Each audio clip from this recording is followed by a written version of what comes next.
একটা জঙ্গলে থাকতো টুকটুকে এক সুন্দর হরিণ। নাম ছিল তার হরি। হরি একদিন নদীতে জল খেতে গিয়ে জলে নিজের প্রতিবিম্ব দেখে গর্বিত হয়ে বলে, আমি এত ফাস্ট, আমাকে কেউ ধরতেই পারবে না। হরি একদিন জঙ্গলে হাঁটতে হাঁটতে হঠাৎ দেখে দূরে এক গাছের নিচে একটা বাঘের বাচ্চা খেলা করছে। হরি ভাবে, এই তো সুযোগ, যাই বাচ্চাটিকে একটু ভয় দেখিয়ে আসি। হরি বাচ্চাটির কাছে গিয়ে জোরে গর্জন করে বলে, ধরবো তোমায়।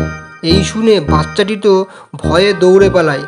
আর তখনই হঠাৎ পিছন থেকে বাঘটির মা এসে বলে, আমার ছানাকে ভয় দেখানো হচ্ছে। হরির তো ভয়ে সব হাত পা ঠান্ডা হয়ে যাচ্ছে। হরি কাঁদো কাঁদো মুখে বলতে লাগলো, না না আন্টি, তেমন কিছু না, ছানাটির সাথে একটু খেলা করছিলাম আর কি। এই বলেই হরি তো ছুটতে দৌড়। সেই দিন থেকেই হরি বুঝে গেল বাঘছানার সাথে আর মজা নয়। সে ভয়ে এক গাছের ভিতরে লুকিয়ে পড়ে আর মনে মনে ভাবে, জঙ্গলে বাঘের বাচ্চার সাথে মশকরা করলে বাঘের মাও তাকে শিক্ষা দিতে পারে। জলদি জলদি চ্যানেলটি সাবস্ক্রাইব করো এমন ভিডিও আরও পেতে গেলে।